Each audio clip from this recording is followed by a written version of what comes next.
ना मैं किसी जात बिरादरी की बात कर रहा हूं, ना मैं किसी पार्टी विशेष की बात कर रहा हूं। मेरी तरफ से तो सारे कुत्ते हैं।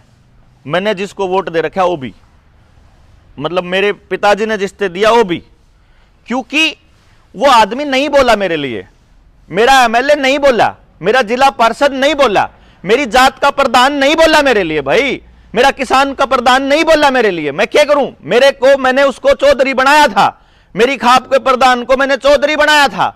मैंने कहा था कि मेरी आवाज लेकर के तुझे वहां जाना है। मेरा ना आरडब्ल्यू का प्रेसिडेंट बोला, ना मेरा कोई मंडी का प्रधान बोला, ना मेरा कोई जिला पार्षद बोला, ना मेरा कोई चेयरमैन बोला, कोई को नहीं बोला। इसलिए खड़ा होकर के एकला किलकी मारन लग रहा था सड़क पे ऊपर के, चाहे मार दो, चाहे गोली मारो, चाहे जेल भेजो, मन्ना बेरा तुम फ्रॉड कर रहे हो। जुगर भाई कह रहा था कि तू बड़ा साइंटिस्ट है के।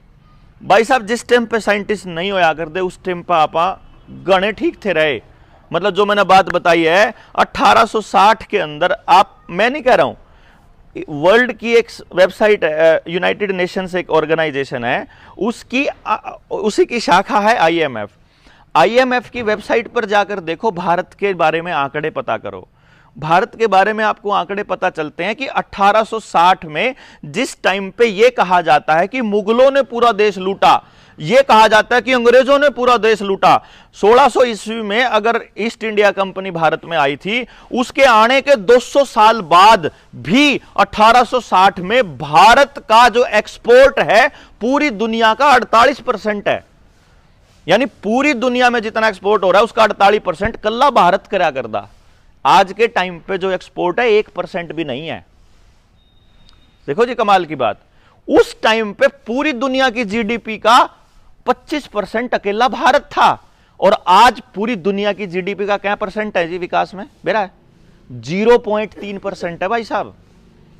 जो विकास का आंकड़ा है, आज आप अगर दुनिया की तीसरी या पांचवी अर्थव्यवस्था बनाने की बात करते हैं ना, तो आज देश के लोगों के पास पैसा नहीं है, सारा पैसा शिफ्ट होकर कंपनियों के पास जा चुका है, और वो भी 4 पिलर के ऊपर, जो पूरा भवन 4 खंभों के ऊपर खड़ा कर दिया। एक टाटा, एक अडानी, एक अंबानी, और एक आधार कार्ड का मालिक वो नंदन नीलकेणी, और विप्रो और प्लस वो टोटल मिला करके। इनमें से अगर एक भी गिरता है ना तो चौथाई देश खत्म होता है, अगर एक भी गिरता है। और इसका ट्रायल वहां बैठे हुए लंदन में बैठे अंग्रेज, जो न्यूयॉर्क की वॉल स्ट्रीट के थ्रू शेयर मार्केट को कंट्रोल करते हैं, उन्होंने अडानी को दिखा दिया था कुछ दिन पहले। कई लाख करोड़ रुपए का नुकसान कट के टक देसी, अगर बेटा तेरे को चढ़ा सकते हैं तो तेरे को गिरा भी सकते हैं। इसलिए अर्थव्यवस्था कुछ को नहीं रह रही है, ना अनाज रह रहा, ना बीज रह रहा, ना खेत का, ना डांगरा का, ना मानसा का, और ना पानी रह रहा। अगर 10 दिन तक आपके गांव में लाइट ना आए, भाई साहब 10 दिन अगर लाइट ना आए, तो आपके गांव में कुआ, जोड़ या कोई ऐसी जगह है जड़ा पीने का पानी हो गांव में तो रहे? हाँ, कोई भी ऐसी जगह, इसलिए बोला है जी कोई गांव पे? मेरे पे भी नहीं, ओड़े भी नहीं, ओड़े भी नहीं, ओड़े भी नहीं। और जिनसे हैं उन्हें खत्म करने की प्लानिंग चल रही है। तो मान लो आपके पूरे हरियाणा या पूरे इंडिया में अगर अपने पास नलका भी ना हो, और बीज भी ना हो, और बारिश भी टाइम पे ना हो है, और डांगर भी ना हो, और जंगल भी ना हो, जंगल भी खा के सारे, जोड़ भी खा के सारे, ये ना हो तो सरवाइव कैसे करेंगे आपके बच्चे? यह सवाल है। ये चीजें मैं कागजी नहीं कह रहा, और इसको कोई नेता नहीं बोलेगा। वोट जिसको चाहिए वो ये बात नहीं बोलेगा जी, वो ना बता, क्योंकि उसके बताते ही जब वोट की बारी आती है तो उसमें लोग तोड़ने होते हैं, वोट में जोड़ने नहीं होते। ना मेरी जात बचा जी, और ना आपकी बचा, जो कोई सी जात के हो आप लोग, ठीक है। और मैंने खतरा कब लगा?